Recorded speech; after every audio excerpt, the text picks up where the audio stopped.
Hi Zara, welcome in. Um, yeah, we'll be starting by about 10:05, just to let everyone join in.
Yeah, we'll just wait another 2 minutes before we get started.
All right, I think we can get started. All right, so for everyone that's here, welcome to the Year 11 Prelim Webinar. Essentially, what we'll be going through today will be about 2 hours long. The first hour and a half, maybe first hour, maybe hour 45, depending on how quickly we go. We'll be going through the exam itself, and then the later half, or like the later out half an hour, there'll be like an open Q&A section where all of you guys can ask any questions that you might have. And I know that there are already some questions asked in the forum itself, so I'll be going through those questions as well. Now, in terms of the exam, I will be going through majority of the questions myself, explaining how to do it, explaining like going through the working out itself. But I want this to be as interactive as possible. So I'd love you guys to unmute yourself, answer any questions that I ask, or like use the chat, write down your responses for any of the questions as well that we go through. But I want this to be as interactive as possible rather than me just explaining it the entire time. Perfect. So let's get started. Now, I'm sure most of you have your prelims coming up in the next week or two. In terms of what to expect for engineering studies, this will probably be the first time most of you have sat a proper exam. The prelim essentially will assess everything you would have done up until now. So that's mods 1 through to 4. In my opinion, it's not the end of the world if you don't do all that well, because again, it's just year 11, doesn't actually count towards anything. But it is a good indicator of how your studying has gone so far in engineering studies. And that doesn't mean that it's the end of the world. For example, in my case, I did my HSC in 2022. When I was in year 11, that was during lockdown, so like teaching was different back then. But me myself, I didn't understand the year 11 syllabus that well, and my prelims I didn't do that well either. But when I went into year 12 in my actual HSC, I ended up changing up how I went about studying engineering studies. And then it was quite effective, and then I ended up doing really well.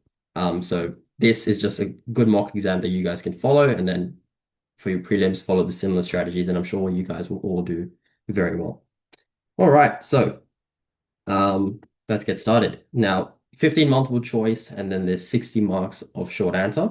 I don't think there are any sketching questions in this exam itself because I can't exactly use a protractor or compass to do sketching questions on an iPad. But in your prelims, you will definitely have a sketching questions where you actually have to do orthogonal drawings there. But unfortunately, it's not going to be in this exam. All right, so for these multiple choice questions, again, as I said, rather than me answering all of them, I want you guys to be as interactive as possible. So you guys can unmute yourself, you can put in the chat whatever you think your answer will be.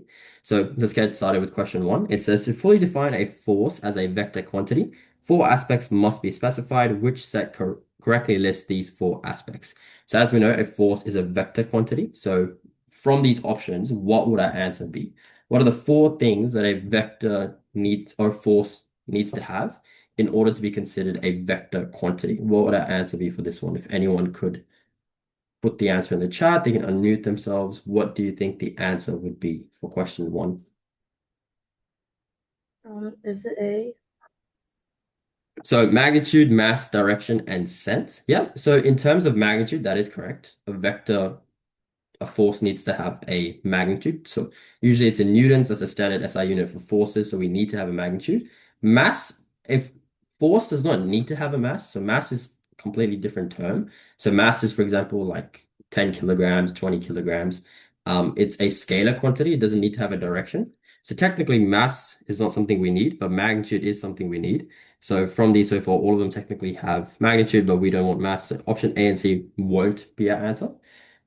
So if we look at options B and D, direction, yes, we do need to know what our direction of our of our force is. Where is the force actually being applied?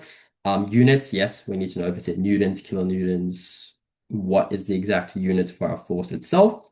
Point of application is also something we need. Now, point of application is essentially where exactly the force is being applied.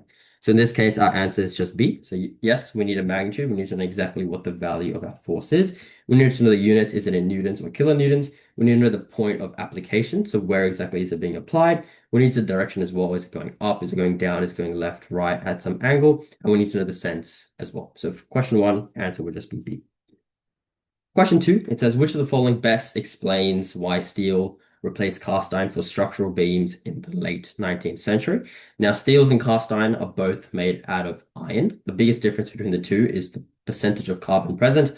Most steels are from low to high carbon steels, it's about 0.5 to about 2% carbon. Cast irons is everything above 2%. So in this case, the biggest difference is steel, because it has less carbon present in the overall microstructure altogether. When you add carbon, it increases hardness, but also increases brittleness.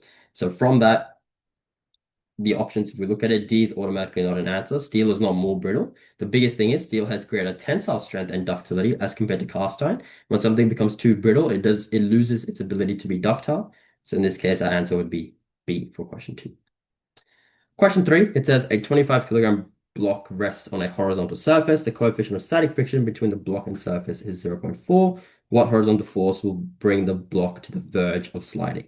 So for questions like this, simplest thing is create a simple standard free body diagram. We have some block. Our four forces would be weight. We're trying to push this forward. We have our normal, and then we have a frictional force that's going to oppose us. Our formula is coefficient of friction is equal to frictional force over normal. This formula is also in your formula sheet, so it's not exactly something you need to memorize. Our mass is 25 kilograms, therefore our weight will be 250 newtons, because we just do weight, like mass times gravity will be our weight. Our coefficient of friction is 0.4. The question says, what horizontal force will bring the block to the verge of sliding? So how much force do we need to apply to make it slide? Now, the simplest thing is equate for forces in the parallel, equate for forces in the normal. We need to find out P. We already know what our weight is. So our answer will simply be 0.4, which is our coefficient of friction, is equal to frictional force, which is just P, over 250. Plug it into your calculator, 0.4 times 250. That gives us 100. These answers were written to 9.8, so the answer is just C in this case. Wonderful. Question 4. It says a lever has an effort arm of 1.2 meters and a load arm of 0.3 meters. Assuming 100% efficiency, what load can an effort of 150 newtons raise? So this question is slightly different since there's no diagram. Usually it would be easier with a diagram, but simply it's stating, imagine we have some lever like so, and that's our pivot point. Let's say our effort is applied here, load is applied there. It tells us our distance load and distance effort. As we know, efficiency is equal to mechanical advantage of a velocity ratio times 100%. In this case, it says to assume 100% efficiency. For simple machine questions, especially when it's regarding mechanical advantage of velocity ratio, we always assume 100% efficiency unless the question says otherwise. So in this case, since it's 100% efficiency, MA will just be equal to VR. Our velocity ratio is distance effort over distance load. It tells us that our effort arm is 1.2 meters, our load arm is 0.3. Therefore, our velocity ratio is distance effort over distance load. That's 1.2 over 0.3, and that is just 4. Now, since it's 100% efficiency, we can equate the two to be the same. Therefore, our mechanical advantage is also equal to 4, but we know mechanical advantage as load over effort. It tells us that our effort is 150, so what's our load? Therefore, load is just 150 times 4. That gives us 600. Perfect. And at any time, if you guys have any questions, unmute yourself or put in the chat. I'm sure on these questions, I'll be sure to answer any questions you guys might have. Question 5, it says, during a tensile test on a mild steel specimen, the point at which the material first begins to deform permanently is called what? So for this is referring to, I believe it's mod 3, when we look at stress strain graphs like so. This is a standard graph. We have our stress here, strain there. Now this represents a tensile test. As we know, we have the elastic region and plastic region. This is where Hooke's law is applied. So that's where you would find your Young's modulus. And then this is obviously your plastic region. The highest point is our UTS. Now the question itself is asking, what is the name of the point at which the material first begins to deform permanently? So that is essentially the point right after this region here. So from these 4, what would our answer be? Any guesses?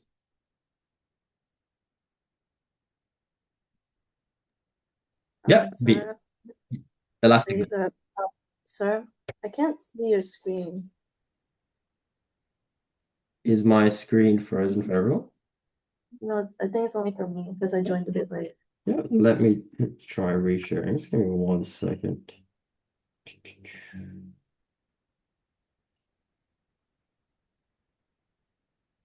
Yep. Can you guys see it now?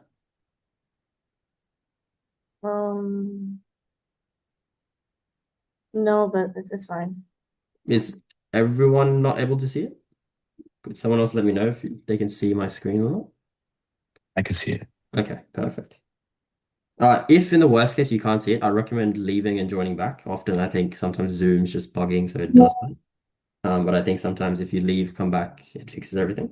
But yeah, question five, it will just be elastic limit. Now, more often than not, the exact terminology between these points varies. So with the tensile test, there's often 3 points that are almost right next to each other. That's the elastic limit, the yield point, and the proportional limit. Now, all of these essentially mean the same thing. Like they don't, but at the same time they do. Purely because depending on what material you are analyzing, the points will be at the exact same point itself, so there's no real difference.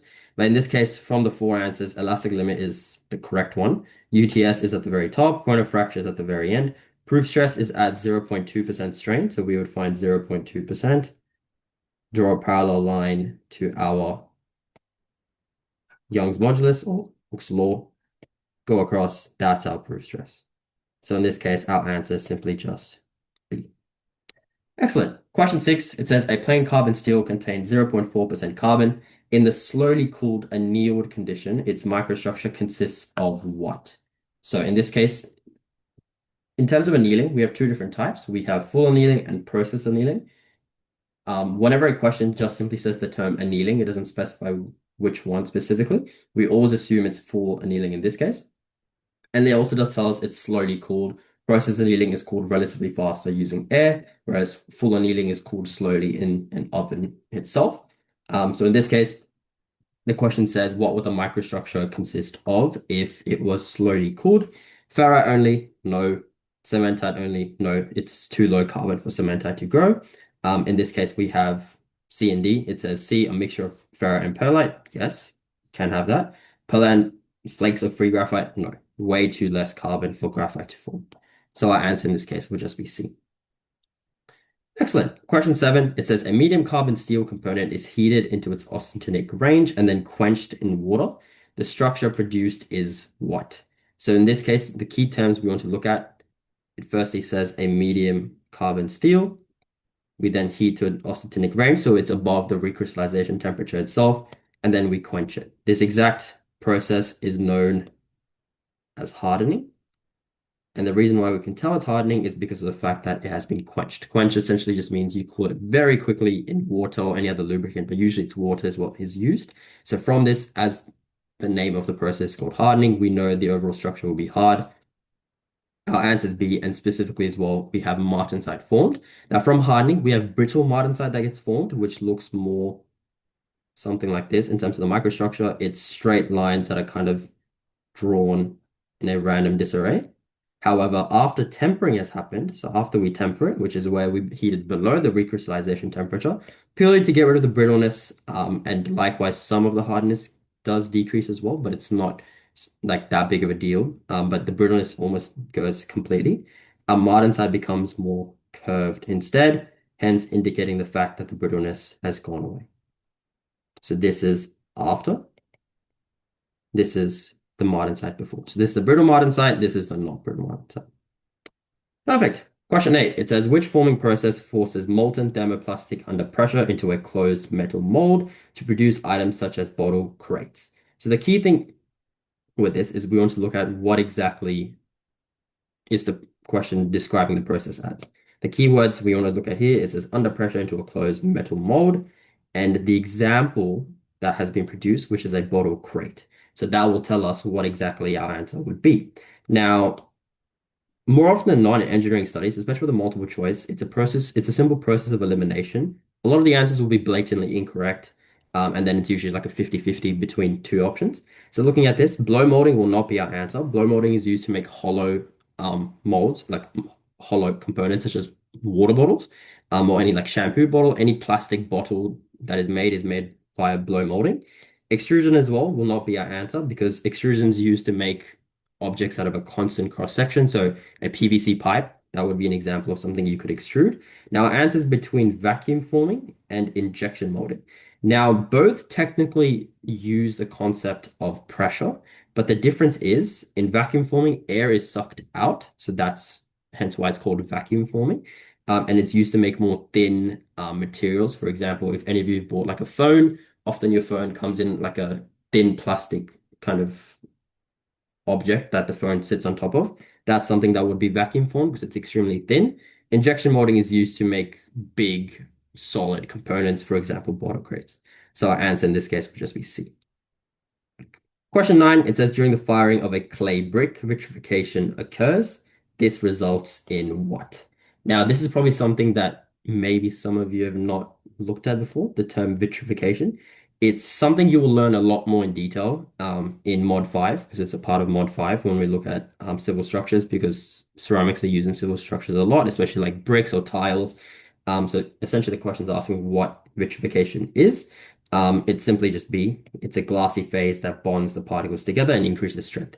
So before it has happened, clay is in that mushy form, but after vitrification, the bonds react together and overall strength of our ceramic has increased. Question 10, it says in a fiber reinforced polymer composite, the primary role of the matrix is to what? So in FRPs, so fiber reinforced polymers, we have two things that consist. We have our fibers plus our matrix. Examples of both fibers can be, say, carbon fiber, glass fiber, aramid fibers. There are several different types. The matrix is typically epoxy. It can be nylon as well. Overall, what is the main purpose of each? Fiber carry most of the load. They carry the tensile loading and overall load of where it's being used. The matrix overall component is to bind all the fibers together and overall transfer loads evenly between all the fibers. So in that case, our answer is simply just B again. Wonderful. Question 11. It says, which casting process uses an expendable wax pattern to produce complex components with a high quality surface finish? Now, I know so far I've been answering all the questions. So for question 11, what do we think the answer would be? The key clue that I would like you to look at, it says an expendable wax pattern. Which process uses an expendable wax pattern to cast something? What would I answer be for this one? Any guesses? Is that C? C, excellent. So investment casting, perfect. So investment casting, essentially what the process is, we first create a polymer-based mold. So you can 3D print it or form it using any other process. You then dip that in a ceramic slurry where it then solidifies and creates a ceramic mold outside. You then melt it so the wax pattern that was first there removes, hence the expendable wax pattern itself. You then pour your metal into that ceramic hollow mold, let it cool, break the ceramic mold, and then now you finally have your metal component at the very end. Excellent. Question 12. An electrical component carries a current of 5 amps at a voltage of 240 volts. Its electrical resistance is what? This is just simply Ohm's law. We're trying to find the resistance. The resistance is voltage over current. That's 240 over 5. And that gives us 48. Relatively straightforward. Question 13 follows on. It says for the component in question 12, so the 5 amps at 240 volts, the electrical power consumed is what? For this, power is equal to voltage times current. So we have 240 times 5, 240 times 5. That gives us 1200 watts or 1.2 kilowatts. Either is completely fine. Question 14, it says a fuse is included in an electrical circuit to do what? Now, a fuse is a part of the electrical safety topic that you guys would have learned at school. Looking at a similar component to a fuse is a circuit breaker. Even an RCD is relatively quite similar as well. Overall, what it does, it creates an open circuit if the current becomes too large.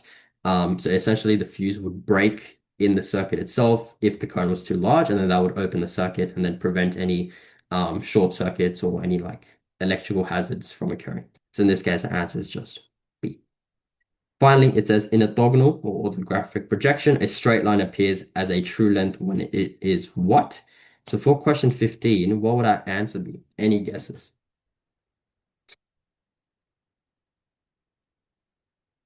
When is a line considered true length in orthographic projection? Any guesses?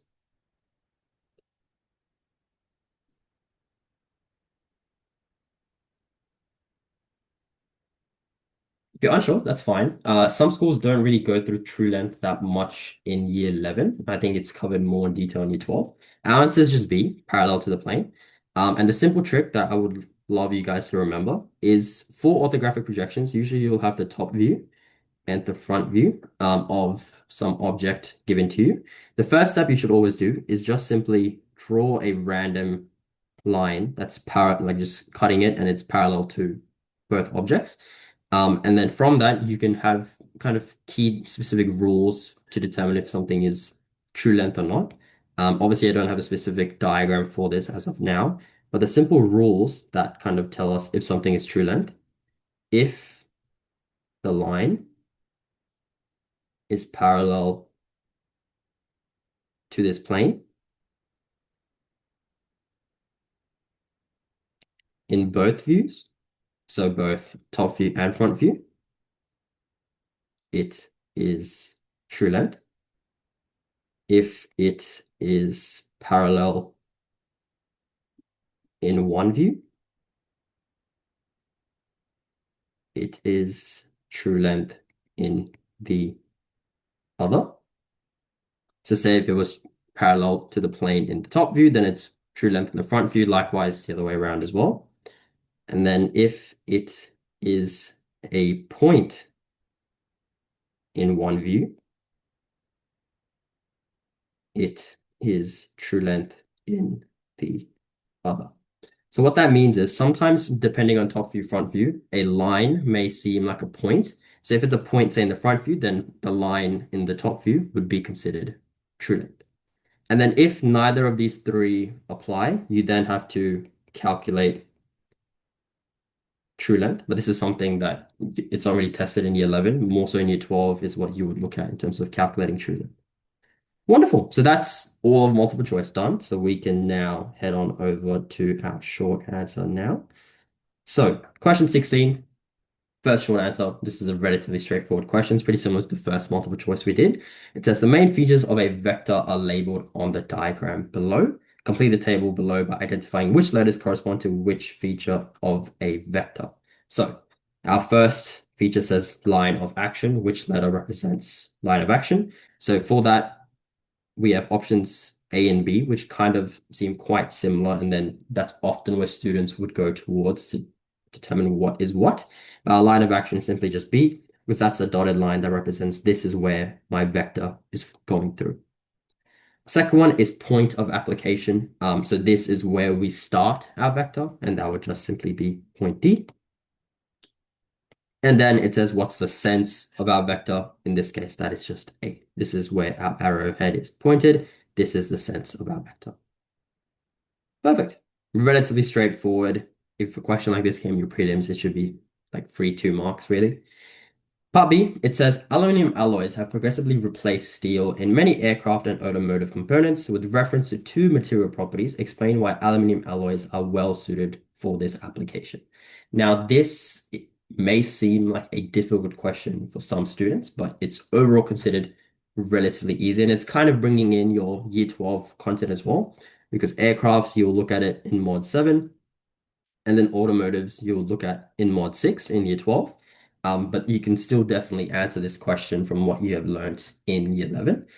So the question specifically says, with reference to two material properties, explain why aluminum alloy is a well-suited application in this case, so for aircrafts and automotives. So overall, the answer is just expecting you to identify two material properties to explain why, and then kind of relate that together, and then that will be your full 3 marks in this case.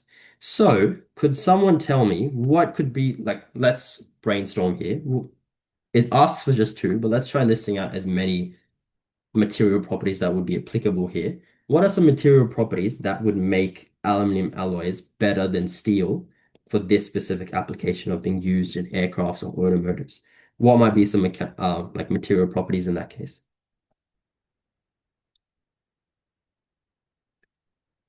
You can put in the chat or you can unmute yourself, either's fine. But what do we think are some material properties that would make aluminum alloy better than steel for this case? What might that be? To start us off, we can say high strength to weight ratio. So aluminum alloys in general are very lightweight, but their overall strength is still incredibly good. And it has an overall better strength to weight ratio than steel. Steel is overall relatively heavier metal. So that's one material property we can discuss.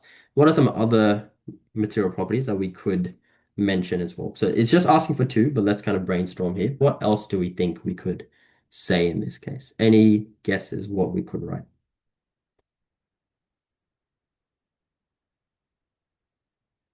Any at all?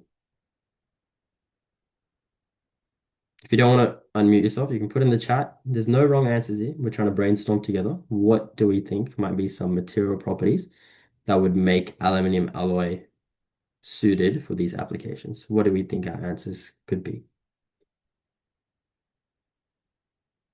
If you're unsure, that's fine. So high strength to weight ratio, that's definitely one we could talk about. Other things are like good castability. So aluminum overall is an easier material to cast purely because there's a lower melting point, and it just flows better within molds itself. That's definitely something we can say. Aluminum alloy can also be age hardened. So you would have definitely looked at this when looking at aluminum alloys in mod 3 and mod 4. But age hardening is definitely something you can do to aluminum altogether. And corrosion resistance is definitely the best one for these specific applications, especially looking at aircraft's corrosion resistance. Excellent because corrosion is a big issue that occurs in aircrafts. And when you look at Mod 7, that's definitely something you'll look at, which is overall types of corrosion and how to prevent corrosion from happening. But any of these four are perfectly good options to use. Now, overall, how to answer this question, state what your two things are, expand on them. So you can say aluminium alloys have overall better strength to weight ratio than steel, which makes it better suited for aircrafts and automotives because you want the material used to be lighter so that the vehicles can travel a lot faster. So aircrafts and vehicles, we want them to travel faster and more efficiently. If it's a heavier vehicle or aircraft, it's going to require more fuel, which is obviously a downside. So that's something you can mention. Say for corrosion resistance, that's another thing. Since aluminium has better corrosion resistance than steel, we want those materials to be used instead because aircrafts and vehicles are exposed to harsh chemicals, to water, to oxygen, to all of these components that could cause corrosion. So naturally, you want it to be more corrosion resistance. But that's how we would ideally answer this 3 marker.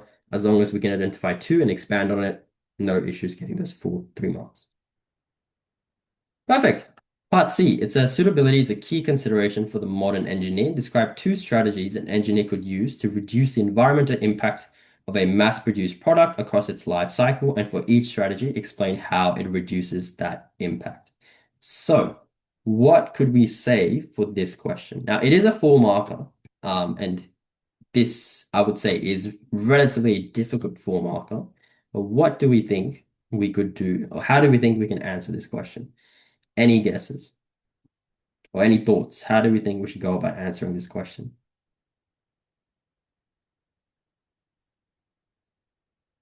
Any at all?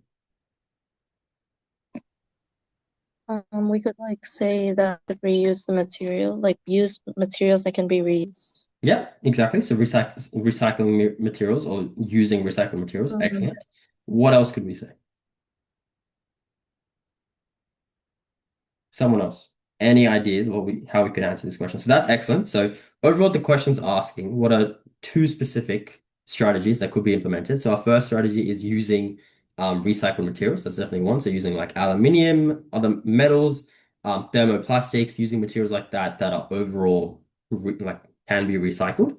So that's definitely one thing. Why? Because it reduces landfill, reduces energy, reduces the need for mining raw materials again. So that's definitely one method that we could use. What else could we say is a sustainability strategy that could be implemented? What's something else we could say?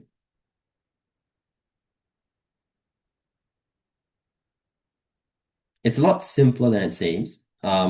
Simplest thing you can say is design efficiency. If we go about designing components that are lighter weights, are more durable, and last longer, naturally you need less materials to create that specific product.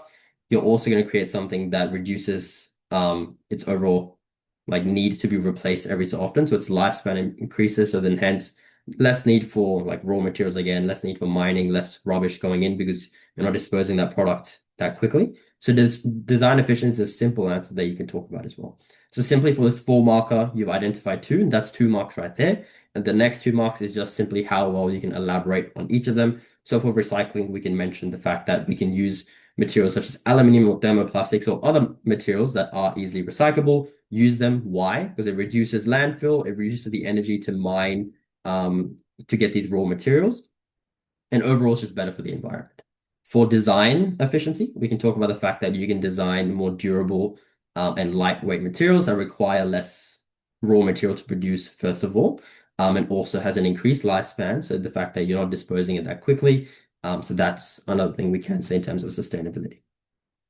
Excellent. Wonderful. So that's definitely not an easy 4 marker. If that was to come in most people's prelims, they might be quite confused as to how to go about answering it, but it's relatively easier than it seems. Question 17. As we can see, we have a box of mass M that's hanging from a crank ABC as shown. Part A, it says if a horizontal force of 5 kilonewtons is applied at point A, as we can see over here, determine the mass m of the box over here. So this question is very much just a moments question. That's essentially it.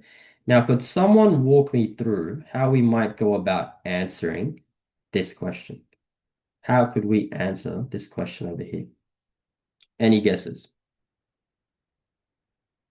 Or what should our overall strategy be to answer this question? Now, with moments, or don't worry about answering the question. Could someone tell me what's the formula for moments? How do I calculate a moment? What is our formula? Times distance. Yeah, force times distance, but specifically force times perpendicular distance. That's the key thing we want to specify. We're looking at perpendicular distances here, so 90 degrees. Because if we just said force times distance, some people might just say, okay, that times that distance, call it a day. But we care about perpendicular distance specifically. Now, in this case, this beam itself is perpendicular, so it's a like L-shaped beam. However, the forces that are being applied are not perpendicular to each respective member. So the first step we need to do is break either force, like both of these forces down into vertical and horizontal components. So this force A, we can break down into a force acting this way and a force acting that way. And then likewise, this M, we can break that into a force acting that way and a force acting this way. Now, once we've done that, our next step would be where do we want to calculate moment about? And that should just be the pivot point here. Let's call this point P. Well, here it is as point B. So we'll take moments about point B. Excellent. Now, as we know, moment is force times perpendicular distance. Now, the one thing you'll notice, let's actually break these forces down first. So we have 5. Cos would be the adjacent, sine would be the opposite. So we have 5 times sine 60 degrees, and that's going to be in kilonewtons. This is 5 cos 60 degrees.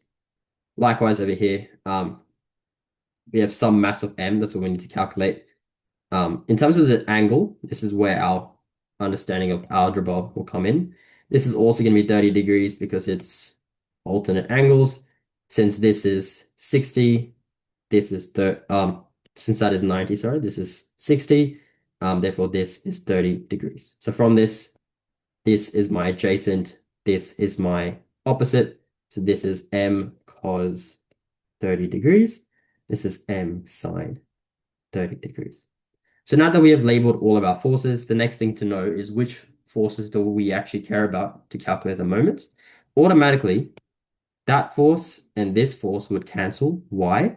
Because they lie on the point about where we take moments. If it lies on the point where we take moments, the perpendicular distance will technically be 0. So hence we do not include it. So now we have everything we need. The next thing we can analyze is which way are we rotating about? Is it going clockwise or anti-clockwise? So in this case, this would go anti-clockwise, whereas this would go clockwise.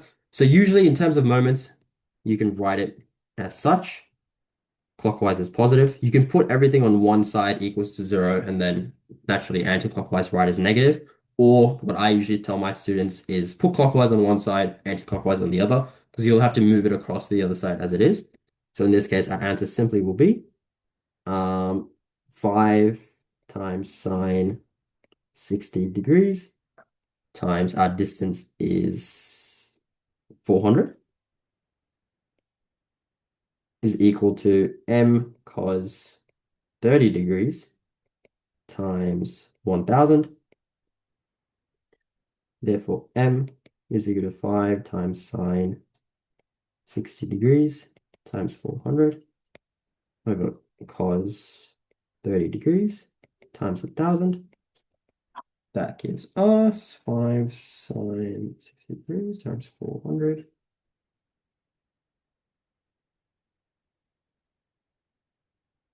2 kilonewtons. Now, this is our force. We want the mass of the object. So that is a key thing to note. It's expecting our answer in kilograms, not newtons. So this is 2000 newtons. Therefore, in terms of mass, that's 2000 over 10, because we always assume gravity is 10. That gives us 200 kilograms as our mass of the object. So this is our final answer.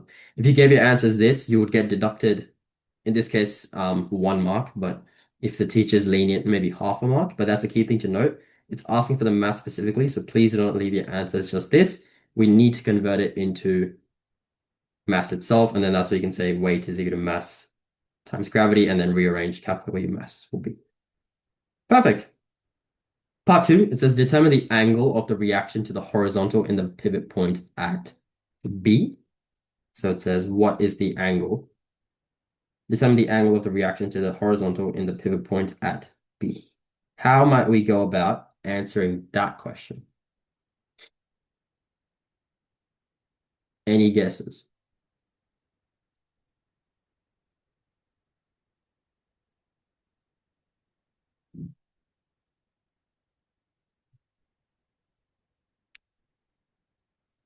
Any thoughts behind this? So it's trying to ask the angle of reaction to the horizontal in the pivot point at this point here. How might we calculate what our answer will be?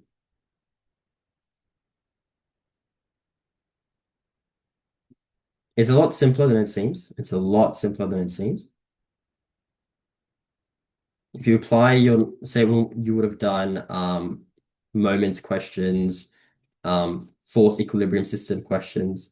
If we look at this diagram, very simply, we have our beam as so, and that's 400, that's 1000. This is our point B. We have a horizontal force of 5 kilonewtons applied that way. We have a vertical force of 2 kilonewtons applied this way, and that's what we calculated from part 1. The question's asking what's the resultant of these two forces angle going to be about this point. Very simply, it's just trigonometry. If we create a triangle, we have 5 kilonewtons acting this way, 2 this way. You can create a triangle like this. That's the overall resultant of these components. And we're trying to calculate the angle. So that's this angle here. That is my opposite. That is my adjacent. Therefore, theta is just tan inverse 2 over 5. Tan inverse 2 over 5 simply gives us 21.8 degrees. That's it. Or you can round it off. Does it say? It doesn't say nearest degree, but if it did, 22 degrees to the nearest degree to the horizontal. That's simply our answer. That's it. It's a lot simpler than it seems. So all we do, look at the two forces that we have acting on our system, turn them into a triangle, calculate your angle. That is it. Nothing more than that. Perfect. All right. Our next question, it says we have details of a mobile crane shown.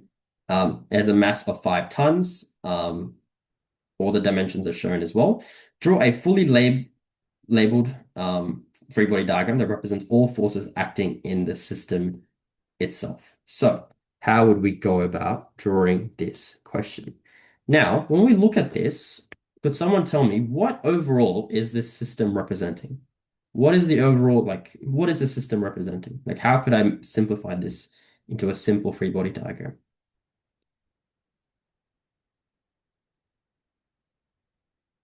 What could we do?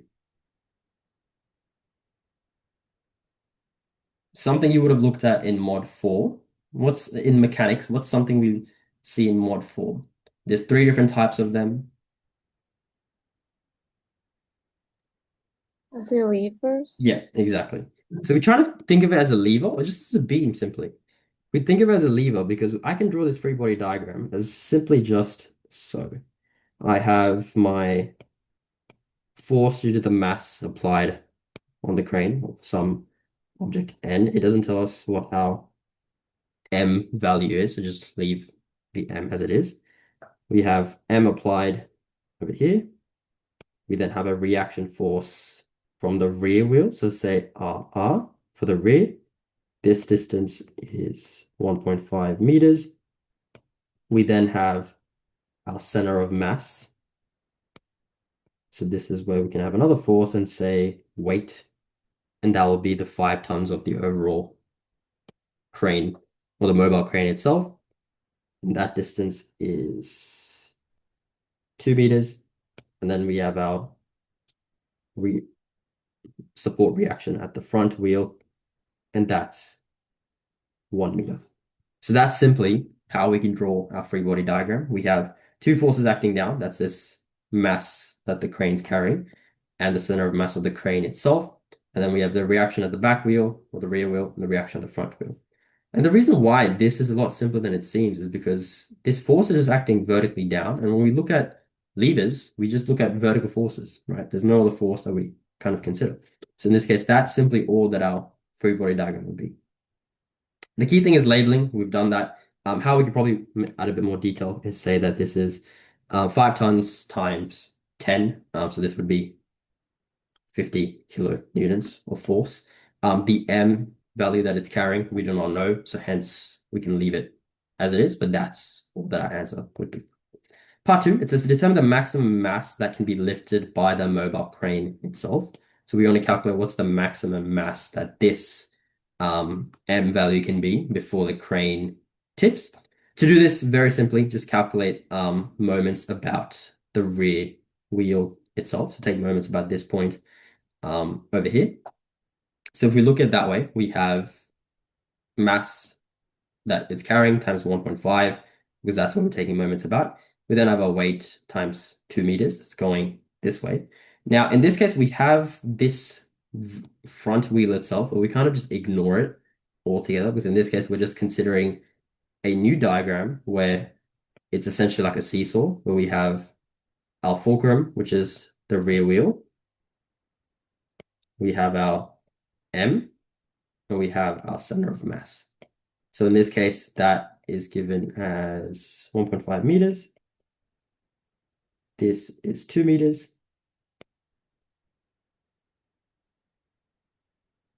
We know our center of mass. Mass times 2 is equal to m times 1.5. Oh, 1.5.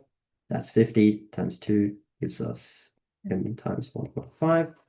Therefore, m is just 50 times 2 divided by 1.5. That gives us is equal to 66.67 kilonewtons. Now, again, it's asking for the maximum mass. So for this, our answer would simply be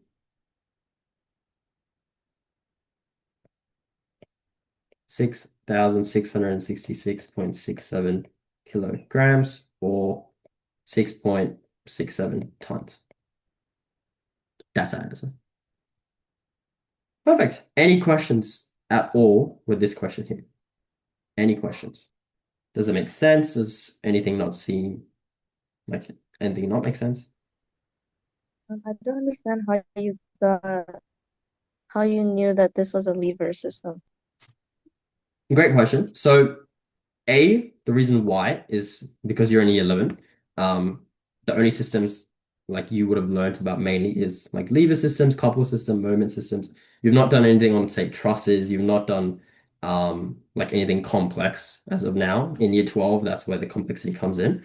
But at the end of the day, almost every complex system can be broken down into a lever of some sorts as it is. Even in, say, Mod 7, when you look at aircrafts, a aircraft wing at the end of the day can still be broken down into a beam of some sorts. So if I draw a quick sketch, in like year 12, we look at systems where this is represented as the fuselage of the central body of our system, and then here's our wing itself. And then usually the types of questions we do is where we have the aircraft engine that's going down. So that's the weight due to the engine. But then you have lift from the wing itself. That's like this over here. So I can overall break this down into a simple beam like so, have some force there, calculate based on that. Obviously, this is a very vague and rough diagram, but essentially every system can be broken down into a beam or a lever of some sorts. The difference between a beam and a lever, in a lever, typically we just have one fulcrum effort load on one side or the other. In a beam, usually you have multiple, like one roller support, one fixed support, and there's more than one. But in this case specifically, we can break it down to a lever system like so, take moments about this point, and then simply calculate what our M value would be. But perfect, yeah, great question. But that's definitely something I want you guys to take on board, is that every complex system can be broken down into a lever of some sorts. Wonderful. In this question, it says, in another situation, the mobile crane is required to lift a steel pipe of mass 900 kilograms. The pipe is connected to the lifting cable by a sling, as shown in the diagram below. If the maximum permitted force in the lifting sling is not to exceed 5 kilonewtons, determine the minimum length that the sling can be. So we need to calculate what the length of this sling can be. Now, how could we calculate and answer this question? What might we say? So first of all, it says this is our steel pipe. It's 900 kilograms. So we can say force due to pipe is 900 times 10. So that's 9 kilonewtons of force calculated here altogether. Now we have two symmetrical slings as shown that are attached to it. So what this tells us is that there's 9 kilonewtons of force shared by the slings. So both of them are sharing it. Now, furthermore, it says the fact that the maximum force of the slings is not to exceed 5 kilonewtons. That's what the overall tension or maximum tension is allowed to be. So, how could we go about calculating what our length would be? Any ideas how we might answer this question? Any guesses?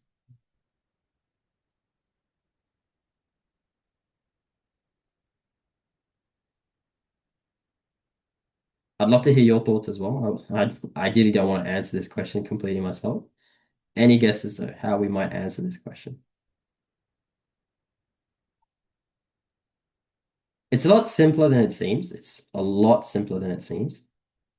How might we answer this question? Think back to mod, I think it was 2, where we would have seen 3-force concurrent systems. This is our system. We have 9,000 newtons acting now. We have 5,000 newtons in each sling. So this is simply what our diagram looks like.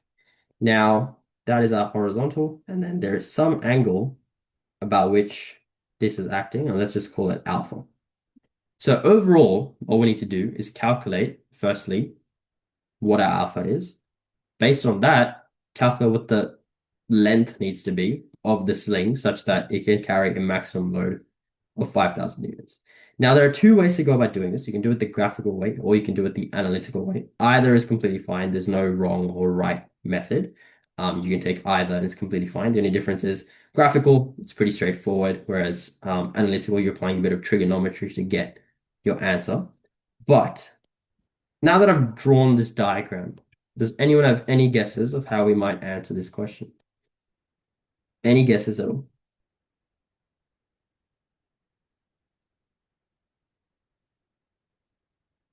Any ideas?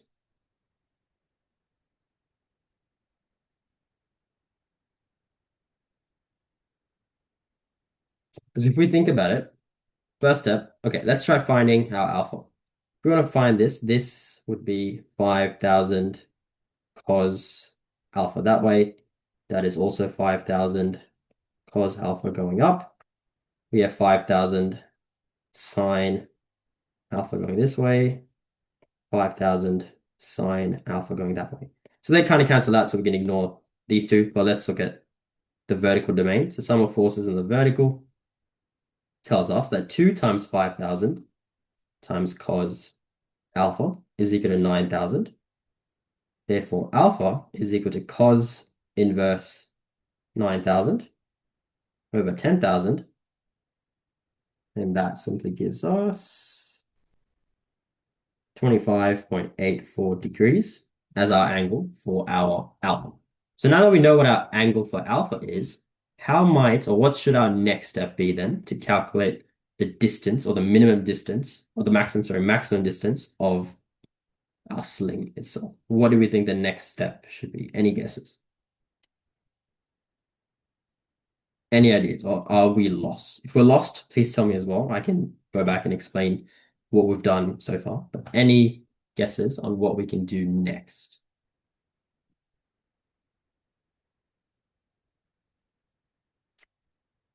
Think about the length of the pipe itself. Refer back to this triangle that we can see. Again, this is the length we want to calculate. We know what our angle is. So what is the next step we should be doing? It's a lot. I'm telling you, it's very, very simple. It's like 2 lines of working it. So Are we gonna add the angles? Not necessarily. We're not adding them. Like the angle is fine. So we've calculated what our angle is. Now it's where we're trying to find lengths. So we need to use some length of some sort to figure out what our distances will be. Because for this sling, I want you to think about it. It's one cable that has stretched across to hold our pipe. So let's look at the triangle that we can see here. If I break that triangle down, we have this triangle here, where this is 1.5 meters because I've cut it straight down the center.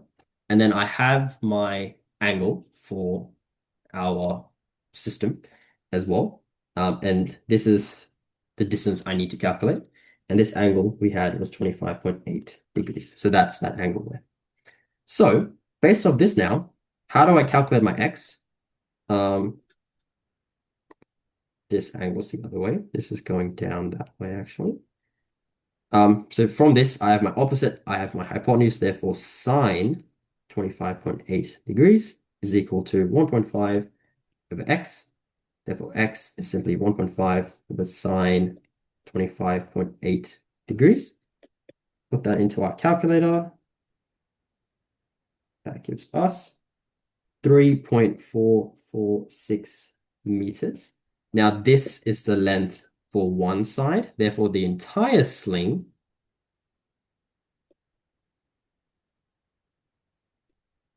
is 3.446 times 2. Rounding it off to the nearest one decimal place, 6.9 meters is the maximum length that it can be. So again, walking back what we did. Step 1, we calculate what our force of the pipe is. That's just mass times gravity, so that's 9 kilonewtons. We then drew a simple 3-force concurrent system to figure out, first of all, what is our angle that our sling is acting at? This angle here will be the exact same as this angle there. We've just kind of flipped our diagram around. Based off that, applying the trig, sum of force and vertical, we found our angle as 25.84 degrees. We then draw our basic triangle to figure out what's one side of the sling length equal to. So that's where we have a triangle like this. Using sine, that gives us 3.446 meters. We then just double it. That gives us our answer. And that's simply our answer. Now, as I said, we can solve this both analytically and graphically. There's no right or wrong answer. If we wanted to solve this graphically, simply all we would do, draw a line representing your pipe weight. So let's say we said 1 millimeter is equal to 10 newtons. Draw a line, 9 centimeters going down, obviously to length. You would then go up by 25.8 degrees, go infinitely in that direction, but make sure that's 25.8 degrees. And then the same thing, draw a line going infinitely in this direction. That's 25.8 degrees. Calculate that length, add them together, and they would intersect at some point. That would be rounding off still 6.9 meters. Perfect. Let's continue on. This question, it's a friction question. It says a suitcase weighing 30 kilograms is to be pulled up an inclined plane ramp as shown. Coefficient of static friction between the suitcase and ramp is 0.35. 0.35. Force P acts parallel to the ramp. Part D, determine the minimum force of P required to start the suitcase moving up the ramp. Now, key thing always with questions on friction, especially with inclined planes, is looking at which way are we trying to move our object. So it says required to start the suitcase moving up the ramp. And the reason why that's important is because when we draw our free body diagram, we can draw it simply as so. There's our object, weight, normal. We're pushing it parallel to our plane. Yep. That is 20 degrees. We can break our weight down into weight cos 20 degrees, weight sine 20 degrees. Now, this is where it's important to know which way we're trying to push. If we apply Newton's third law, where it's every force equal opposite reaction, if we're trying to move this up, friction is going to want to oppose us. But let's say we're trying to hold the object in place and just prevent it from sliding down. In that case, where's the object trying to move? It's trying to go down. So in that case, friction will go up. And that's why it's important to know and read the question and figure out which way we're trying to move the object, because then our diagram changes and then our answer would change significantly as well. But again, now we have everything we need. Our mass is 35 kilograms. Oh, sorry, 30 kilograms. Our coefficient of friction is 0.35. So now let's go about answering this question.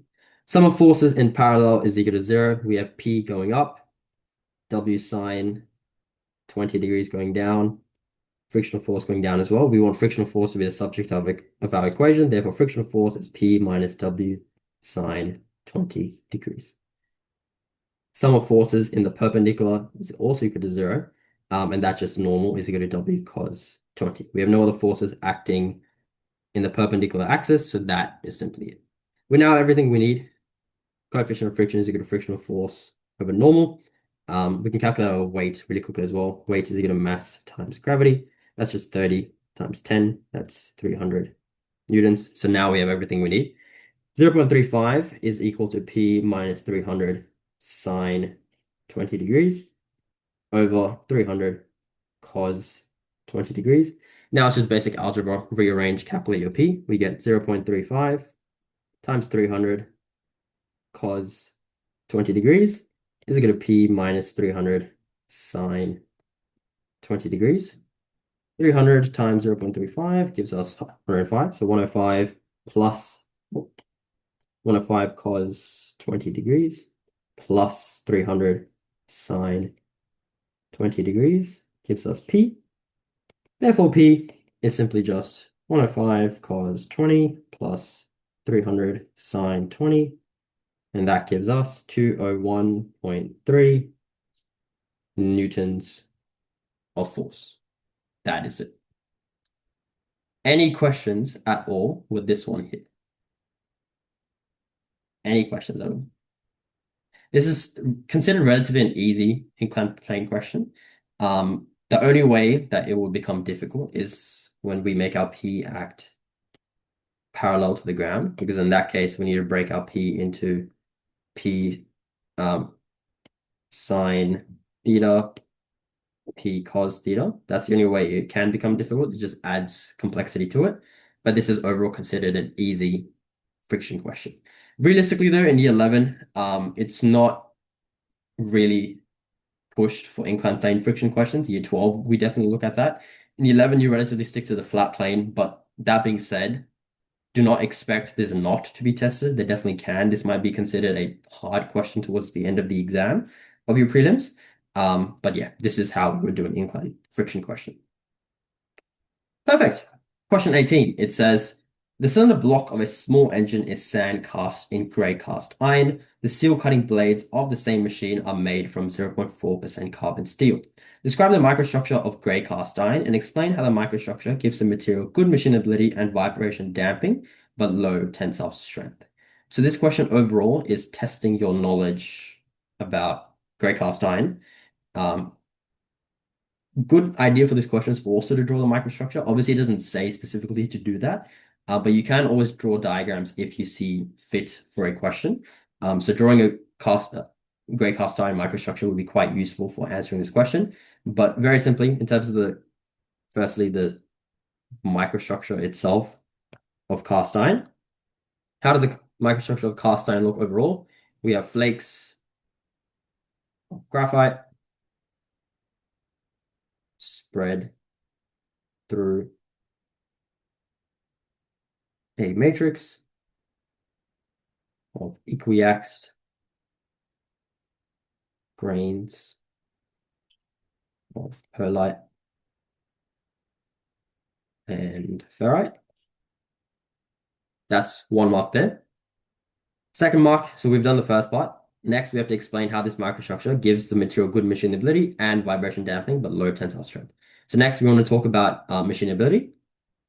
The reason why machinability is so good is because the soft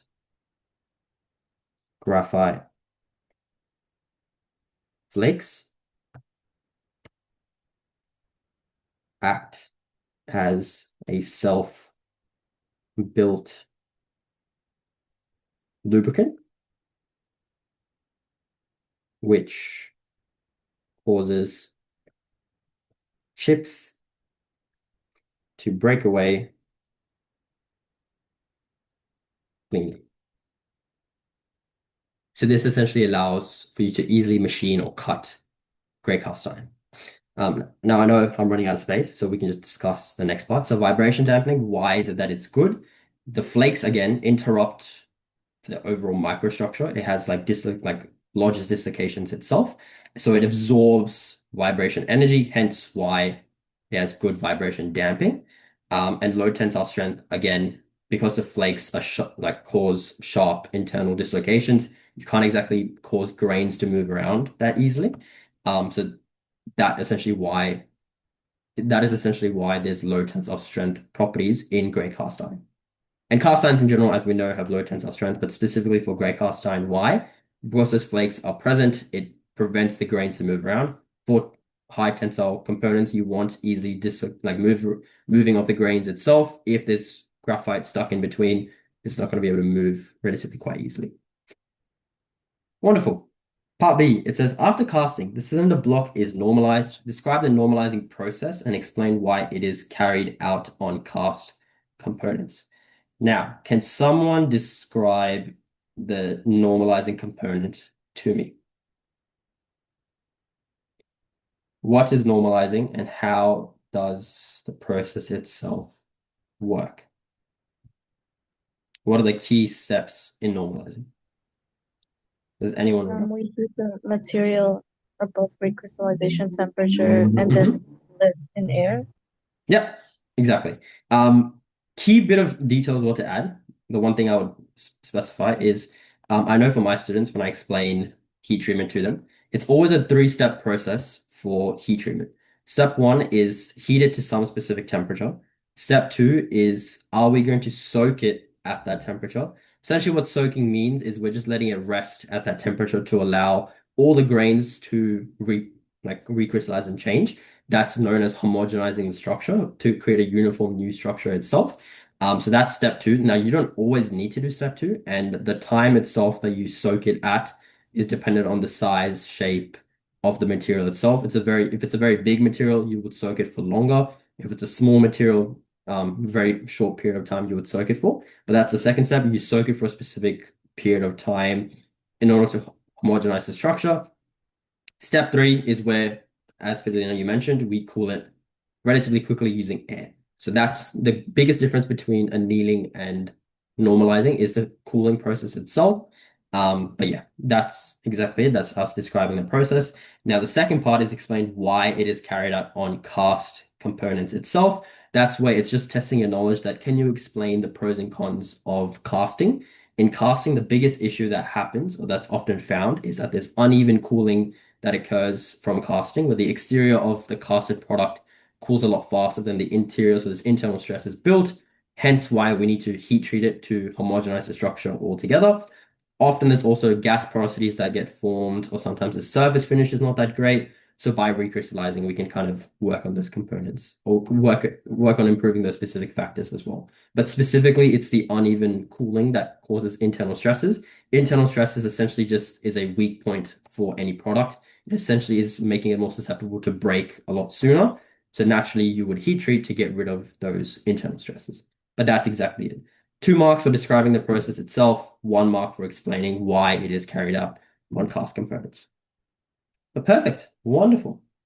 Part C, it says 0.4% carbon steel cutting blades are hardened and then tempered. Part 1, describe a suitable hardening, quenching hardening process and state its effects on the hardness and toughness on the blade. So again, this is very similar to the previous question. It's just asking you to explain what the hardening process is. So again, we would say we would heat to recrystallize this specific steel cutting blade above its recrystallization temperature, let it soak to homogenize, and then quench it by cooling it very quickly in water to create martensite. In terms of state its effects on the hardness and toughness of the blade, that's what we would mention by just hardening. Yes, we've increased the hardness, so it is good for being used as a blade. However, toughness and brittleness are opposite components, like opposite mechanical properties.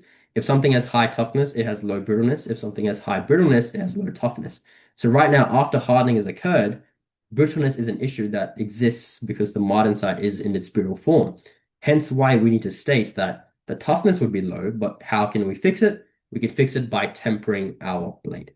And that leads perfectly to our second part, which says, explain the tempering process that would be carried out. And state its effects on the properties of the blade.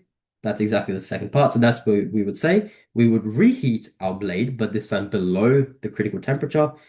We reheat it purely to get rid of the brittleness that is present within the martensite itself. And now we have a high hardness, but slightly less than just from hardening, martensite blade structure altogether that has both high hardness and high toughness. So that's essentially it. So this question is perfectly set up to kind of go hand in hand together, where in the first one, you would say that, yes, after hardening, the hardness increases, but brittleness is present. So how do we get rid of that? That's where we go to part 2, tempering, explain the tempering process, explain what has happened.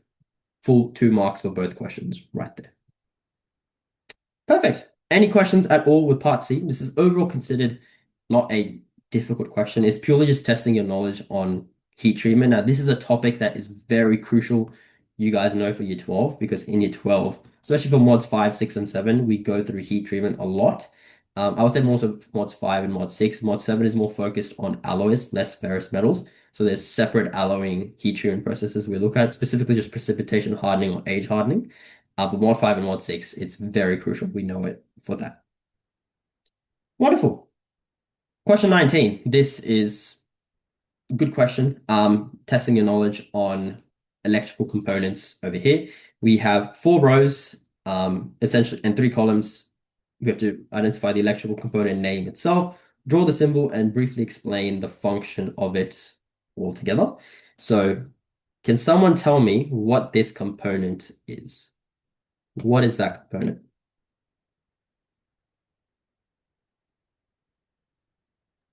The resistor. Yep, excellent. It is a resistor. And then what does it do? Can someone tell me what a resistor does?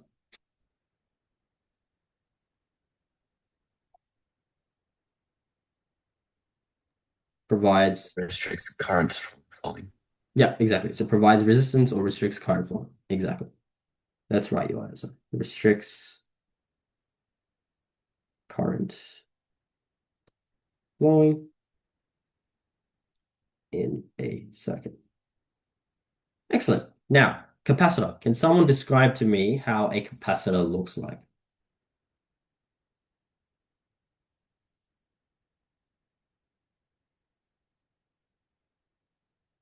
Anyone know how a capacitor looks like?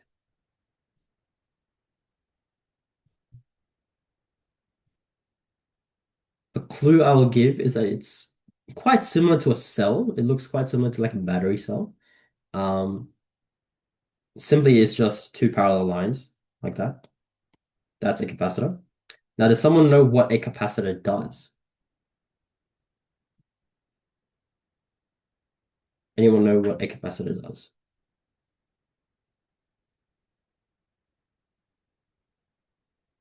If not, that's fine. Capacitor simply just Does stores. it, Yeah, oh, does it like just store the unused energy so yeah, that it doesn't overflow? exactly. Stores electrical excess energy. So capacitors are essentially mini like extra power banks that you can put up in your circuit. So if there's any excess, it would store it, and then you can reuse it when needed. And then that leads us to a battery. That's just a cell like so, and then you would have your exact voltage amount on top. What does the battery do? Provides power to our like electrical power to our circuit itself. Provides electrical energy. Now, the final one, it says it's a specialized diode that gives off light when the current passes through it, can operate at a very low voltage of less than 2 volts, and are available in a range of colors. What is this electrical component that we are looking at? The key two terms, light and specialized diode. What is this term? The light emitting diode, Yeah, LED. LED. Yeah, excellent. In terms of its symbol, simply looks like this.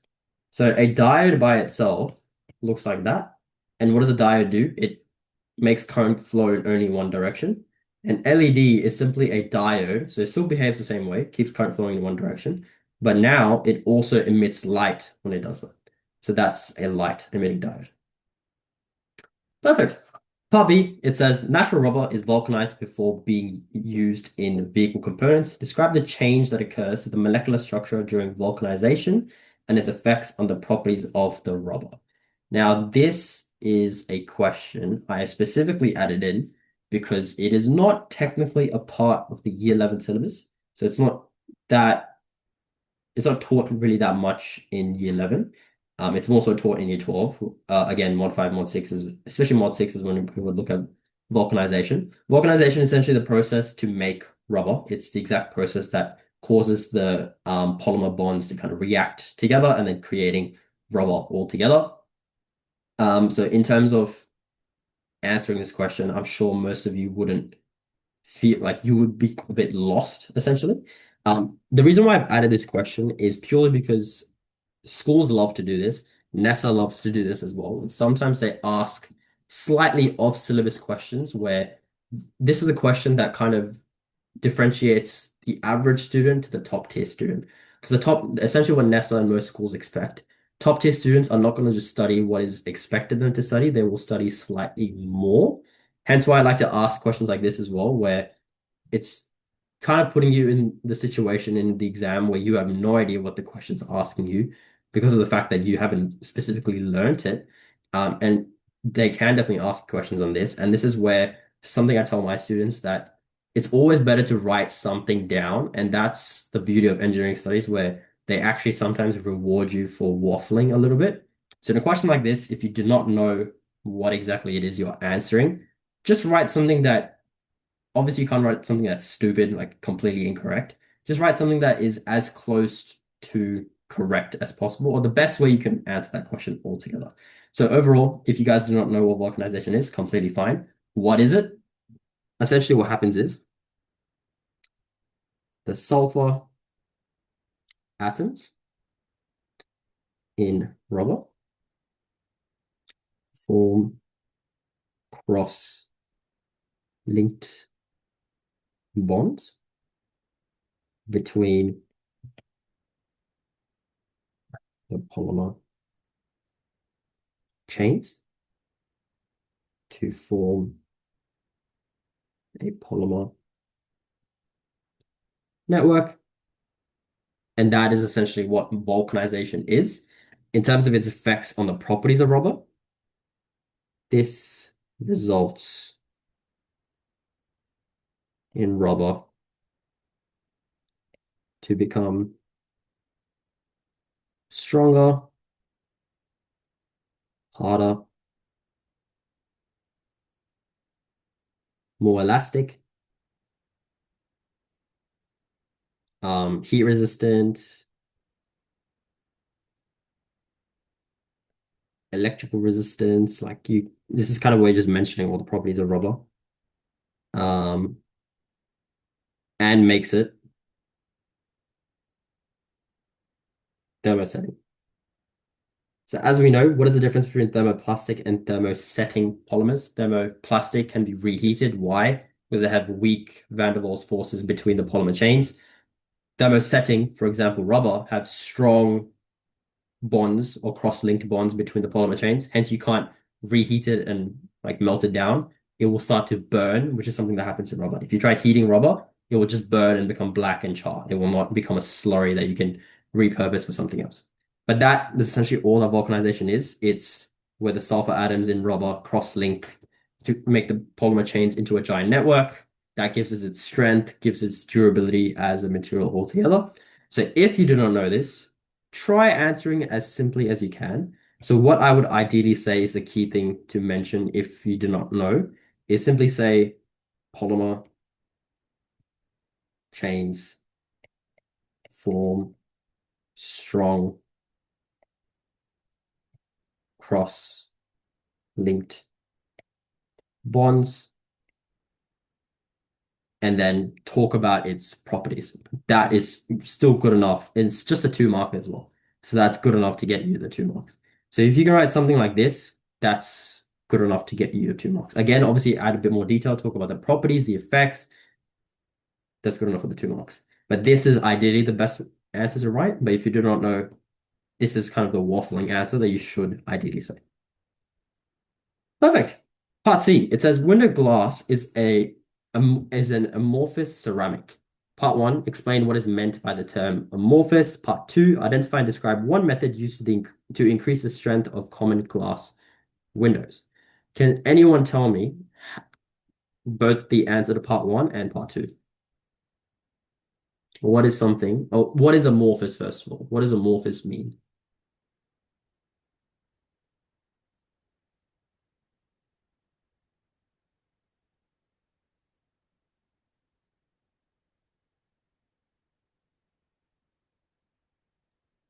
Any ideas? Non-crystalline. Yeah, exactly. So crystalline is where it's structured in a set pattern, where it's the repeating same pattern constantly. So it's a 3D network of the same pattern throughout the entire way. Whereas amorphous is where it's arranged randomly. There's no set pattern, completely randomly set. That's what amorphous means. Now, a property of amorphous materials is often the fact that they're transparent, hence glass is an example of that. Part 2, it says identify and describe one method used to increase the strength of common window glass. Now, this again is something that's more touching the year 12 side than year 11. I know for my students, I have briefly discussed this. Before glass in general, there are 3 main types. We have annealed glass, tempered glass, and then laminated glass. Now, for this question specifically, you would just say tempering as the process to increase the strength of common window glass. In terms of how it works, think of it essentially as hardening from heat treatment. Heat, or specifically,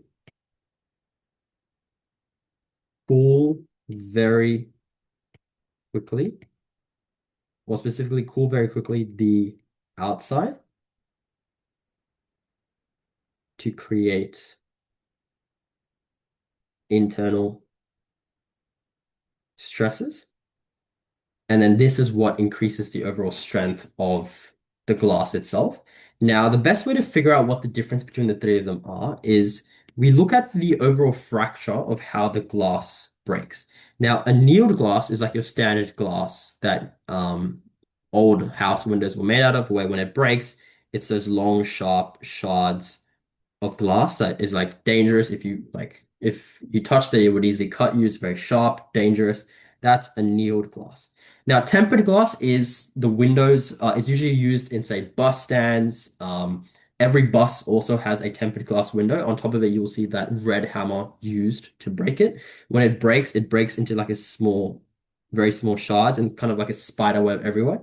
It's several small shards that break into tiny, tiny pieces. That's tempered glass. Now, laminated glass itself is made by essentially sticking two pieces of annealed glass and sandwiching it with a piece of PVB, polyvinyl chloride, which is essentially like a thin amorphous polymer layer. Stick two glasses of annealed glass on either side. And this is used for car windows, bus windows, like for the front. Most skyrise towers use laminated glass windows as well. Why? Its overall strength is a lot higher and it's difficult to impact through the entire way. That's why I say if you've ever seen like a car window break, it's not like you can easily go through it and it breaks everywhere. The overall shards stick together and it's because of that polymer layer in between. But in this case, tempering is the process itself we would use. How does it work? Tempered glass is just glass that's heated, and then its surface is chilled very quickly by air. So the inside cools a lot slower than the outside, and that creates strong internal stresses that kind of just increases the overall strength of the material. Now, this is also its downside, and hence why there's always that one window in a bus that has the hammer on top, is because tempered glass can easily break by high stress concentration forces. So that hammer has a diamond tip on its end, and if you strike it even very gently, the entire thing will shatter because of the fact that it's a high stress force. Because what is stress again? Stress is force over area. So if my area is very tiny and I apply small force, the stress will still be significantly high, and that will shatter the entire glass altogether. But that's simply the answer. Just 2 dot points, tempering, explain what the process is. That's it. Wonderful. Question 20, it says a household bar radiator draws a current of 8 amps from a 240 volt main supply. Part A, calculate the resistance of the heating element. How would we do this? How can I calculate the resistance of this heating element? What law am I using? V equals IR. Yep, Ohm's law. Excellent. I want to calculate resistance. The resistance is voltage over current. So that's just 240 over 8. That gives us 30 ohms. That's it. That's part one. Part two, calculate the power rating of the radiator. Again, power is voltage times current. These formulas should be on your formula sheet as well. That's 240 times 8. That gives us 1920 volts or 1.92 kilovolts. Part three, it says calculate the cost of operating the radiator for 4 hours per day over 90 days if electricity costs 32 cents per kilowatt.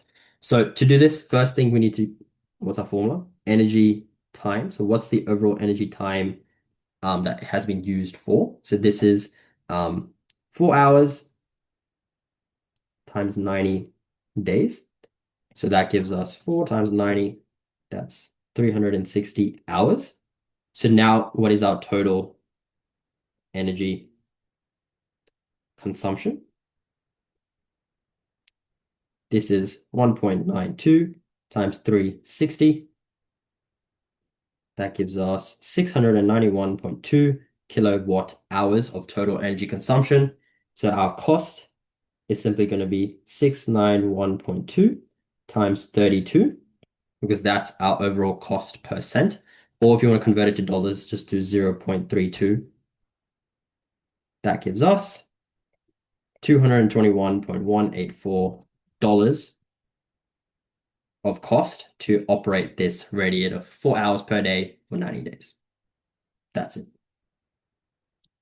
Wonderful. Part B, it says describe the basic operation of a brushed DC motor, referring to the interaction that produces rotation of the armature. Now, this is a question that is not that friendly. A lot of the times students hate answering questions on motors, talking about this is kind of where the physics comes in, and this is just year 11 1-4 physics. I've told this to my students as well. There's a big difference between what they expect or how they expect you to answer questions on this topic Engineering studies, it's the dumbed down version of physics. We're not expecting a physics answer, we expect an engineering answer. So this is why just keep it direct, don't worry about fancy terms or anything. Obviously do add detail, but it's not a physics question, so do not answer it like a physics question. You could, like you'll still get the full marks if you answered as a physics question, but say if you're an engineering studies student who did not study physics, that's not really a disadvantage, because they are expecting like a dumbed down version as it is. So very simply, it's asking to explain, first of all, the operation of a basic brushed DC motor. So that's where you would state that current is fed through the brushes and commutator to the armature.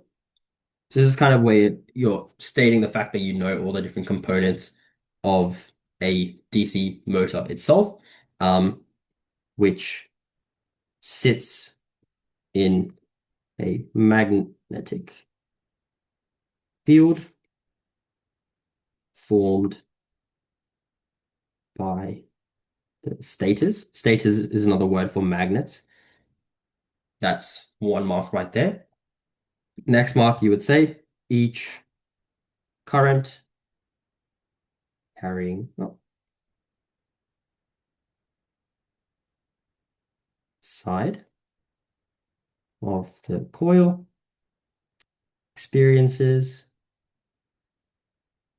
a force in the magnetic field.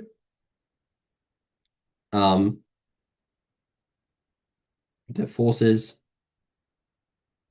on opposite sides act in opposite directions, which hence causes rotation, so the turning motion itself. And then next thing you could say is that the split ring reverses the current every half turn. So the torque always stays acting the same way around, and it will keep rotating until the current has stopped being applied. Extra bits of detail you can add is you can mention Faraday's law. So you can say that this has kind of been said that voltage and like being induced, Faraday's law, or you can mention the right hand rule as well. That's just extra detail you can add, but this is kind of what they expect from engineering. Just keep it simple, keep it short.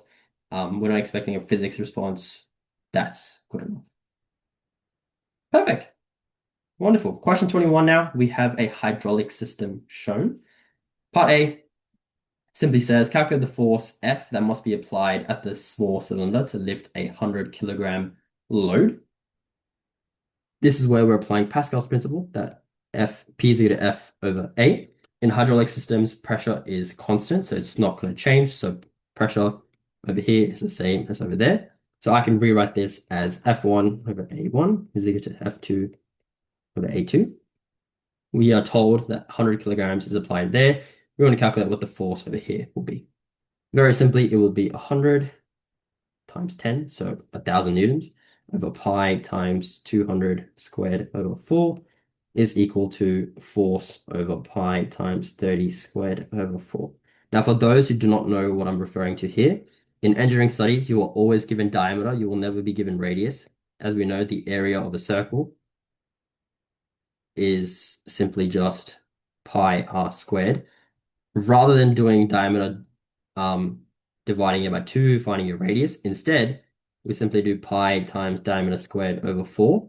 If I was to substitute the fact that diameter is equal to 2 times r, this gives us pi times 2r squared over 4. That's still just pi times 4 times r squared over 4, which is pi r squared. So there's no difference in terms of the formula, but please start using this instead for engineering studies, purely because they give you the diameter every single time. So we'll just save your like working out time as it is. But therefore, our force is simply just 1,000 over pi times 200 squared over 4 times pi times 30 squared over 4. That's our force. And that gives us a final answer of 1,000 over pi times 200 squared over 4 times pi times 30 squared. 22.5 newtons. That's it. Wonderful. Part 2, determine the velocity ratio of the hydraulic ram. All right. Now, this is a question that a lot of you may not have seen before. So, as we know, the basic formula for velocity ratio is what? It's distance effort over distance load. Now, the same thing essentially also is going to be applied in this case around, like the same thing kind of is applied. But it's a little bit different to like other systems where a lot of the time students aren't sure what is happening where. Now, let's think about what is our distance effort. That's this cylinder here. What's our distance load? That's this cylinder here. Now, the only difference for hydraulic systems is it's not just simply going to be 200 over 30. It's not simply just that. The only trick here is for hydraulic systems. It specifically is distance effort over distance load squared. We add in a square term specifically for hydraulics. So our answer is this squared. If we do that, 200 over 30 squared, that gives us 44.44 as our velocity ratio. Now, say if I wanted to calculate it a different way, we technically still can, because I can calculate my mechanical advantages. That's just load over effort. That's 1,000 over 22.5 that we calculated earlier, 22.5. Excellent. 1,000 divided by 22.5 gives us still 44.4. And this is assuming that efficiency is 100%, which, again, as we know, we can do. So there are two ways to solve this question. The easier way that most students will probably think about doing is this way here, because we can do that. We can assume 100% efficiency since the question says nothing about any inefficiencies present. So we can do load over effort, get our answer that way. Or you can apply the formula for hydraulics that simply just says distance or effort or distance of the large cylinder or the diameter of the large cylinder divided by the diameter of the small cylinder squared. That's the formula specifically for hydraulics. Now, the explanation of why the formula is not important, we briefly touch upon that in Mod 7 because hydraulics is a big part of Mod 6 and Mod 7 as well. So over there, they briefly explain that why that's the case. But this is definitely a question that, or something that a lot of you would not have seen before, but this is how we would answer it. Perfect. Final part of the paper, we have complete the table below, and please do not repeat any answers. So over here, we have a table. We have column of forming processes, a column of polymers, and a column of applications. So the question itself is asking you to identify a polymer for each type. It's also testing you, do you know applications of where they could be used? So extrusion, we can say PVC. Where is it used? Pipes, PVC pipes used in plumbing. That's all extruded because it's the same cross section throughout. Water bottles, as I mentioned earlier, when we were doing multiple choice, water bottle is a hollow component. How do you make that? You make that via blow molding. What's a plastic that can be used? PET. Now, it's not necessary for you to know the full chemical formula name. You can write abbreviations in engineering studies. It's completely fine. So PET, we can say that. PVC, say that. You don't have to say the full name. Injection molding, that's where we're creating those solid components. Polyethylene or polypropylene, either is completely fine to be used. What's an example? Go back to the multiple choice. Storage container is what we can say. Excellent. Final parts. Part 2, it says, explain why ceramics are strong in compression, yet weak in tension. What might we say for that? Does anyone know why ceramics are strong in compression, but weak in tension? Does anyone know why? Can anyone explain to me? Any guesses? Something to do with the poles. Yes. Can someone tell me what types of bonds ceramics have? So what's the intermolecular forces present in ceramics? What's the bonding like?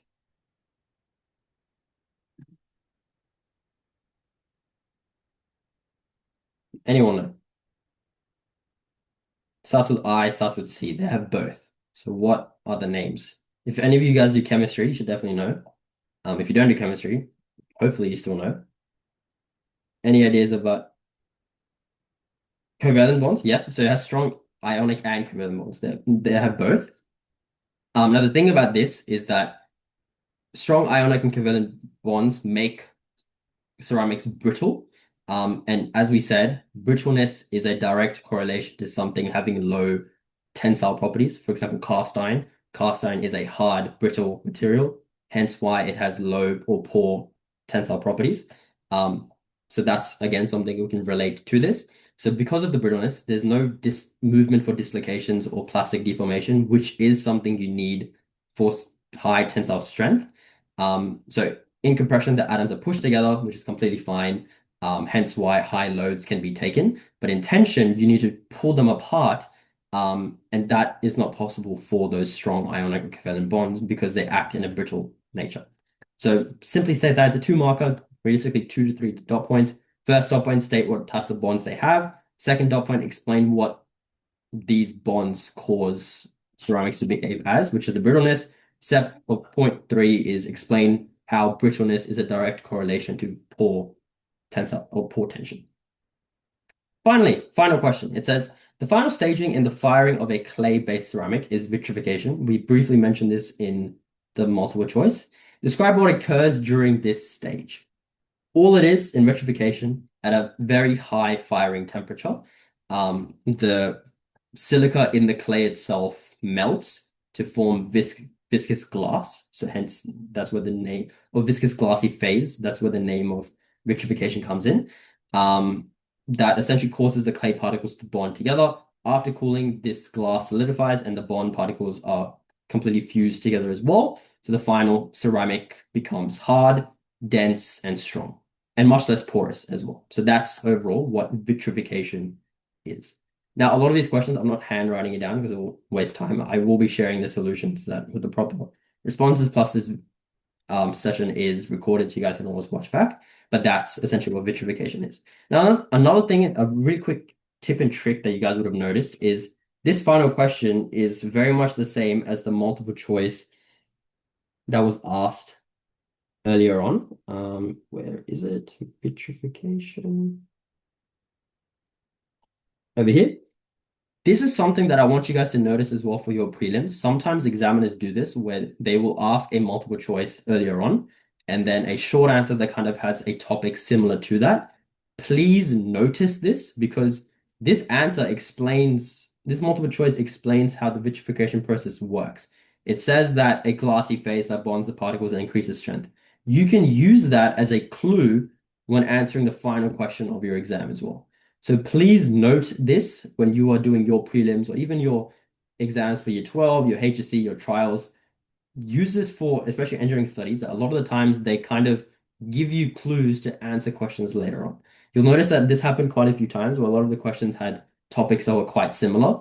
Use this to your advantage because a lot of times what happens is they're specifically setting you up for a question that's going to come later on. So that's definitely something that you can keep a note of, and then when you have your prelims, do the same thing for your exams.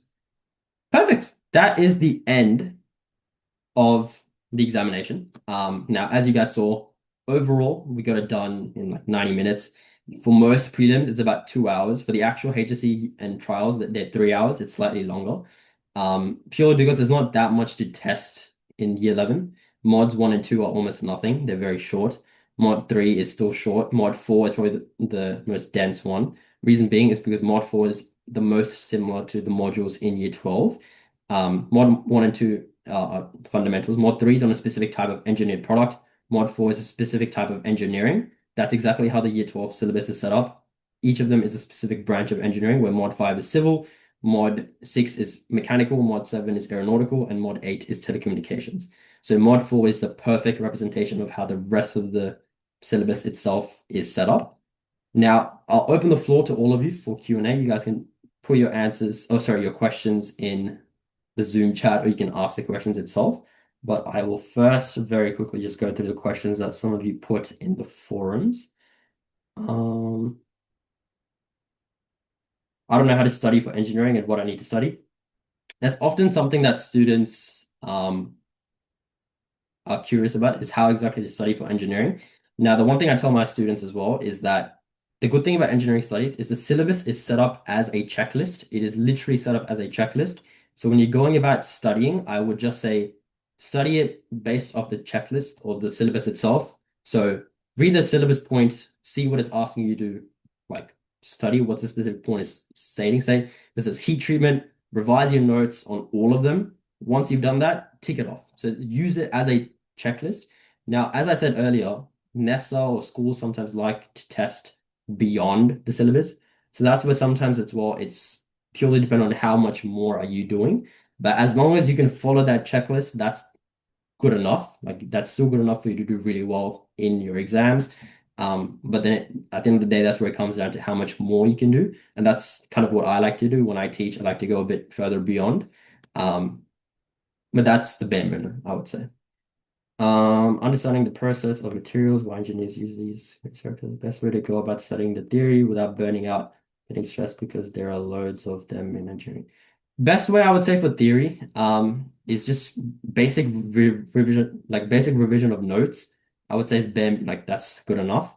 But in my opinion, I personally, when I was studying for my HSC, I found it easier to write as many questions as possible. So the more practice questions you can do, the more you can write out responses, the better it is, and then you will actually retain the knowledge itself. Rather than handwriting it, you can type it out as well. Like I get my students to type out responses purely so then they're actually applying what they're learning, and then that kind of sticks in their head better. And in my opinion, if you can write it out in your own words, it will make more sense because maybe the way I say something or maybe the way the internet explains something, it doesn't really sit in your head. But when you try writing it out yourself, it will actually stick in your head and make a lot more sense. Perfect. So those are all the questions from the forum. I will open up to all of you, all three of you. Any questions at all that you guys have about the prelims, about year 12, anything at all?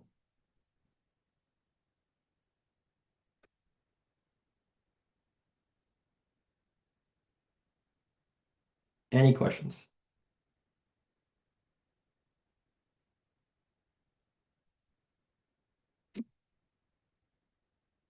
For prelims, I would, in my personal opinion, in terms of modules, Mod 3 and Mod 4 is probably the main focus. That being said, there are parts from Mod 1 and Mod 2 that are important. For example, Mod 1 is where you learn all the definitions of the basic mechanical properties.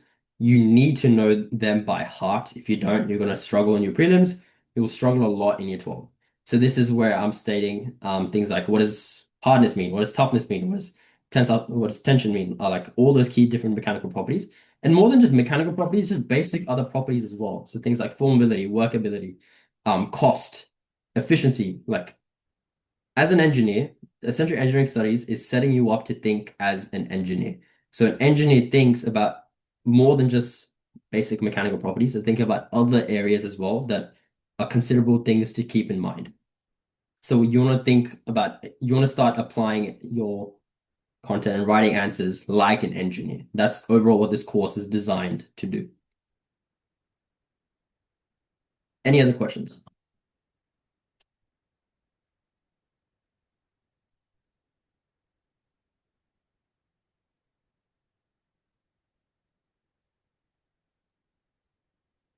Any at all? No, it doesn't matter if it's a dumb question, any questions at all. It can be about the exam, it can be about anything. So any questions from the exam that were challenging, anything that you found interesting, any at all.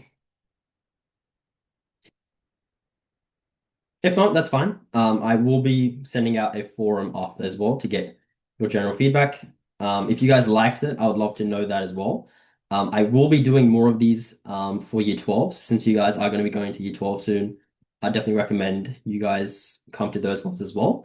I will also be starting year 12 engineering studies classes. So for my current students, it doesn't really apply to them because I already tutor them as it is. But for any of you guys who are interested, check out my social media pages for information or reach out via my website or my contact information shown on screen. But reach out. I will be starting year 12 classes in September or mid-September. So in the next 2-ish weeks, I will be starting the Mod 5 syllabus very soon. So if you guys are interested, do let me know. Otherwise, completely fine. Stay tuned for more webinars and more sessions to come. There also is a lot of videos that I have made online on YouTube. You can just search Accelerate Tutoring on YouTube, and then there's like videos I've made explaining different difficult areas of like especially the HSC syllabus.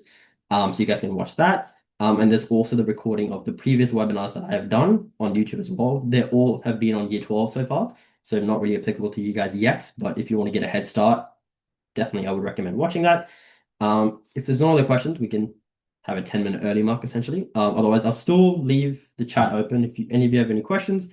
If not, I hope everyone has a good rest of the day. And I'd love to know your feedback via the forum.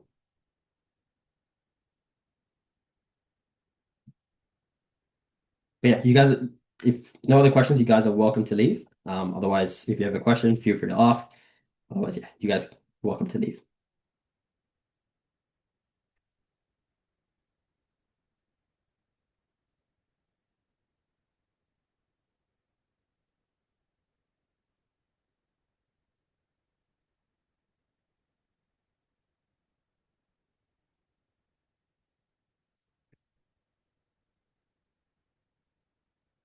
Any other questions?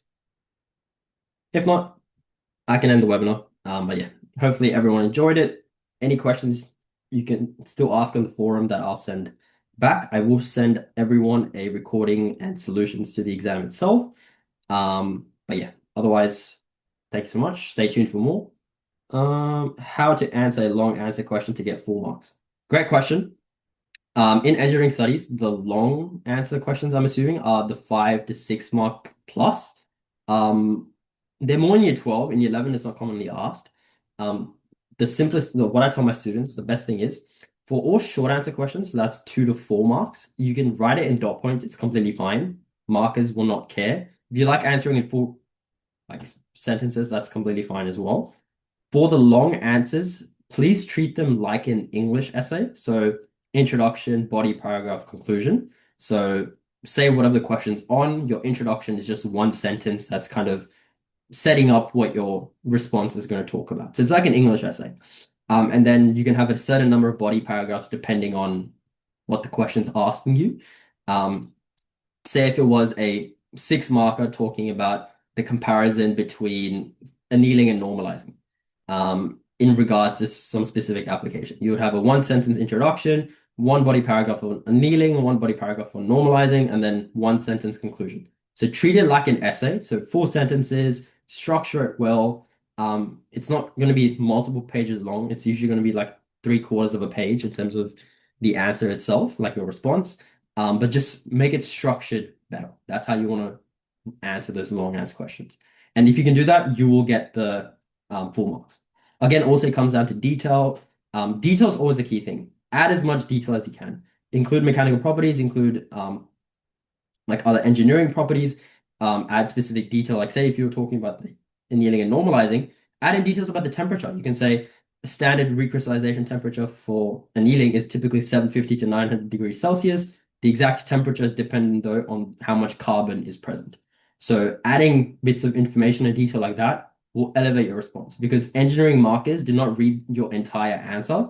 They literally just skim it and look for the key bits of detail. Every key bit of detail they see is a mark. So, or like they think that, okay, the student knows what they're doing, so then they will reward the full marks. So that is specifically what you want to add, not only in your short answer, but in your long answer as well. But yeah, great question. But yeah, if no other questions, that is completely fine. I will add a forum where you guys can ask any questions and I'll just respond directly. If not, we can end the webinar there. Thank you everyone for joining in. And I will be sharing, as I said, the solutions, the recording to all of you. But yes, stay tuned for more webinars to come. Wonderful. All right, I will see hopefully a lot of you very soon.